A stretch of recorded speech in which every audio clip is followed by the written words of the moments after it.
नमस्कार दोस्तों, स्वागत है आपका the home is river channel में। आज है हमारे साथ सोनिम, जो हम बात करेंगे हमारी नए ज्योतिर्लिंग की कहानी पे, जो है काशी विश्वनाथ जी के बारे में। तो काशी विश्वनाथ नगरी को हम शिव जी की नगरी भी कहते हैं। तो उसका नाम शिव जी की नगरी क्यों पड़ा, उसका क्या महत्व है और इसके पीछे की क्या कहानी है, वो हमें बताएंगे डिटेल में। तो सबसे पहले हम जानते हैं कि काशी विश्वनाथ जी का मतलब क्या है। देखो, काशी विश्वनाथ मतलब विश्व के नाथ, ठीक है, सबकी जगत स्वामी, ठीक है।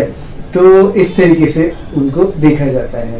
तो विश्वनाथ मतलब एक तरीके का एक लगाव है भगवान के प्रति, लोगों का अपना लगाव है। और काशी विश्वनाथ जी इसलिए भी बहुत ज़्यादा मतलब सुर्खियों में रहते हैं या बहुत मान्यताओं में रहते हैं, क्योंकि ऐसा भी कहा जाता है कि जो काशी विश्वनाथ जो नगरी है पूरी, काशी बनारस जो है, वो शिवजी भगवान के त्रिशूल पे विराजित है, ठीक है। तो उसको वो पर्सनली ही देखते हैं, तो इस तरह से बोला जाता है। और जैसे कथाओं में भी कई अलग अलग चीजें देते हैं। तो कुछ इस तरह से है, जैसे वहाँ पे अगस्त मुनि ने भी तपस्या करी थी, ठीक है, शिव भगवान को प्रसन्न किया था और वहाँ पे उनके रहने का एक आग्रह किया था, ठीक है। उससे पहले भी विष्णु भगवान ने जब सृष्टि आरंभ करने से पहले, सृष्टि ब्रह्मांड बनाने से पहले उनके पास गए थे, संचालन करने से पहले शिवजी भगवान की तपस्या करी, ठीक है।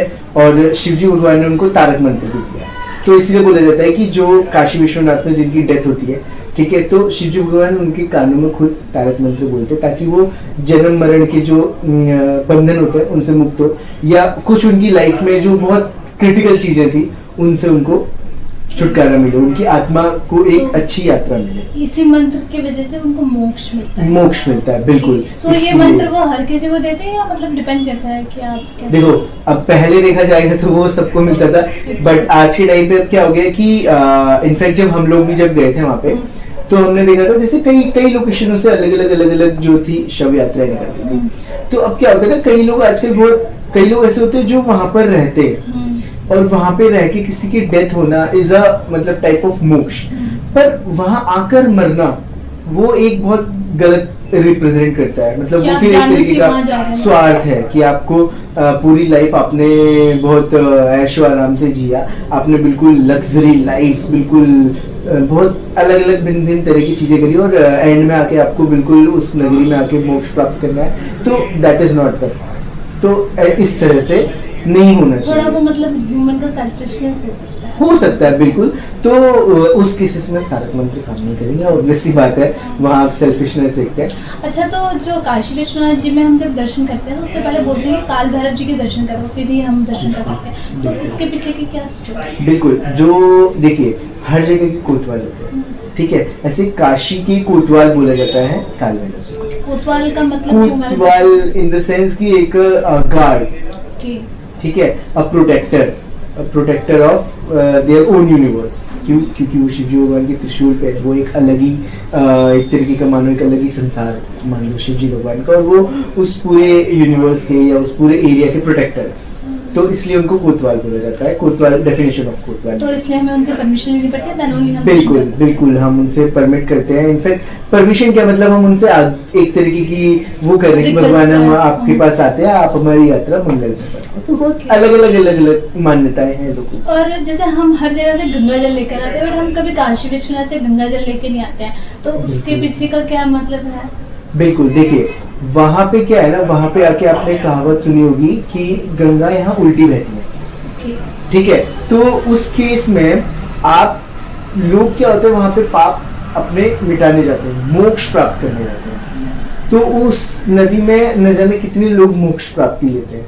आप नदी का जल लेकर जाएंगे, किसी की मोक्ष प्राप्ति में बाधा बनेगी, इसलिए उस जल को वहां से नहीं लिया जाता है। इनफैक्ट बोला जाता है कि वहां से एक ड्रॉप वाटर की लेना भी गंगा जी से इट्स मतलब वो नहीं लिया जाता। मतलब एक कर्ज हो जाता है इंसान को, तो वो नहीं लिया जाता वहाँ पे। तो हमारे दर्शक जो वहाँ से गंगा जल लाने की सोचते हैं वो कृपया ना लेकर आए। बिल्कुल, आप अनजाने में गलती या पाप कर सकते हो। बिल्कुल आप पाप कर सकते हो। शायद आपको इंस्टेंट उसके कुछ कॉन्सिक्वेंसेस देखने मिले, शायद आपको इस जन्म में नहीं, क्या पता आपको मरने के बाद वो कुछ पता चले। तो ऐसा लोगों की मान्यता है और लाना भी नहीं चाहिए, ठीक है। तो इस तरह से है। और वहाँ पे शिव जी और पार्वती जी एक साथ विराजमान। बिल्कुल बिल्कुल, वहाँ पे शिव जी और पार्वती जी एक साथ विराजमान है। एक स्टोरी भी आती है कि जब शिव जी भगवान की शादी हो गई थी पार्वती माता से, तो अब क्या थे, वो एक घर जमाता बन के रहते थे। ठीक है, जमाता इज इक्वल टू जमाई।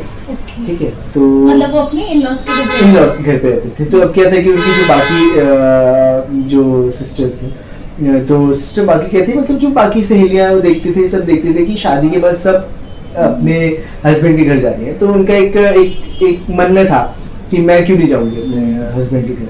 तो उन्होंने बोला कि आप अपनी नगरी में मुझे लेके जा, आप घर जमाई बन के कब तक रहेंगे। तो शिव जी भगवान ने ठानी कि चलो ठीक है, वो एक ऐसे स्थान पे जाएंगे जहाँ वो उनके साथ विराजित हो पाए।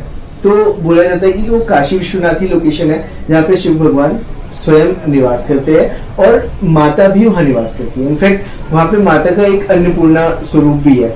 वहाँ कभी अन्न की कमी नहीं हो सकती। ठीक है, जब भगवान मतलब एक स्टोरी भी है कि जब शिवजी भगवान वहाँ पे अन्न ग्रहण करने गए थे तो अन्नपूर्णा माता ने ही उनकी तृप्ति दी थी। तो इसलिए अन्नपूर्णा माता को भी वहाँ बहुत माना जाता है। तो गाइस, आपको कैसे लगी हमारी काशी विश्वनाथ की स्टोरी, हमें ज़रूर कमेंट करके बनाएं। नेक्स्ट एपिसोड में मिलते हैं नई कथा के साथ, तब तक हमारे चैनल के साथ बने रहें। ओम नमः शिवाय।